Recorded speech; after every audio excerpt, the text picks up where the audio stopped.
Good evening, my good tenor. In this video, we're going to go over the top 5 secondaries in Warframe 2023. Now, as I always do, a disclaimer, these are my top 5 secondaries. Everyone's may differ, and I would be interested to hear your top 5 secondaries you like to use, or just your top secondaries in general, in the comments below, and I will make a video on them. Without wasting any time, let's get straight into it. The first weapon is the Nukor. This is literally a no-brainer for lower MR players or even higher MR players. The Nukor is incredibly satisfying to use. Why? Well, it's a beam weapon that chains to nearby enemies, and it has an invisible status effect called the microwave effect, which quite literally expands enemies as you shoot them, so you can make balloon heads on your enemies, which is kind of funny. This weapon can be used for so many things: priming, pure damage, and Profit Taker as well. I've used this weapon for Profit Taker, so I don't have the right element on it for damage builds and priming builds, but I will show the build for Profit Taker anyway, which has a magnetic innate element in it. The element I would suggest would be heat if you want to go for damage, because that way you can build for viral heat or corrosive heat as well, and make use of the primed heated charge mod for that huge damage. Ignore the elements on the left, but here is the build I suggest for the innate heat Nukor damage build. And if you would like to use the Nukor for a primer, I would suggest Toxin so that you can build for viral. And here is the primer build for the Nukor. Brilliant weapon, does a lot of damage and offers a lot of utility when built right. This is a go-to for the majority of the player base in Warframe.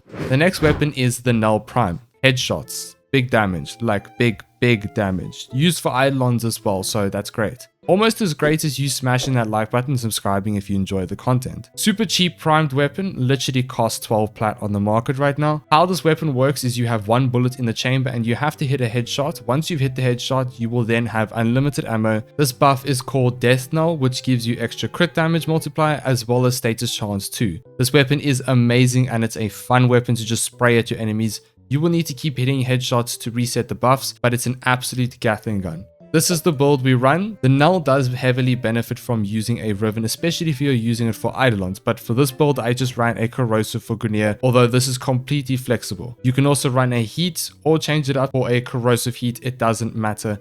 The Knell shoots so fast that it just does not care. The next weapon is my personal favorite secondary, which is the Sporelacer kick gun. This kick gun consists of the Sporelacer, Splat, and Haymaker. This is just such a fun weapon to use. It is an AoE weapon. I have done a video on this weapon before. It does insane amounts of damage and is an absolute acolyte killer. You just cannot go wrong with this kick gun. We run a corrosive heat setup and we also use the Pax Charge kick gun Arcane. This is very important. The gun will not be as good without this arcane because it gives you infinite ammo and it gives you a recharge as well. And this lowers the recharge delay. I don't know if you've noticed, but there's a trend. I get too lazy to form on my weapon, so I barely put extra slots on, but just put whatever you have available there. It is flexible. And of course, Cascadia Flare, because we are running heat. Huge damage, infinite ammo, and destroys acolytes. What more could you ask for?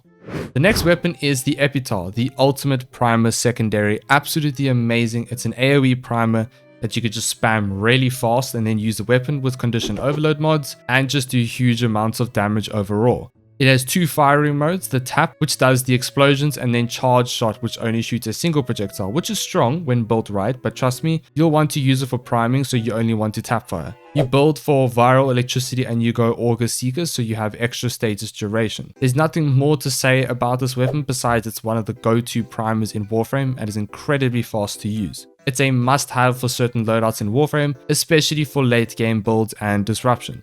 Moving on to the last weapon. Come on. You know what it is. Let's be real here. We all know what it is. It's the Laetum.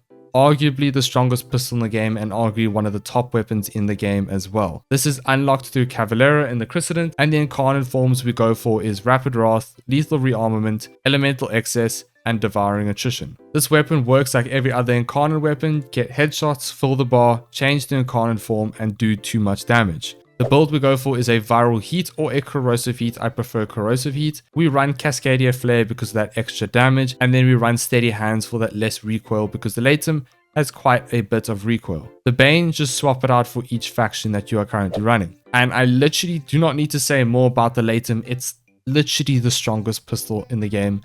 It takes you to level cap. It's a no-brainer.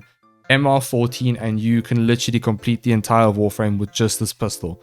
It is disgustingly strong. Rightfully so, because it takes quite a while to get it. Get it, it is worth it, and you will destroy everything.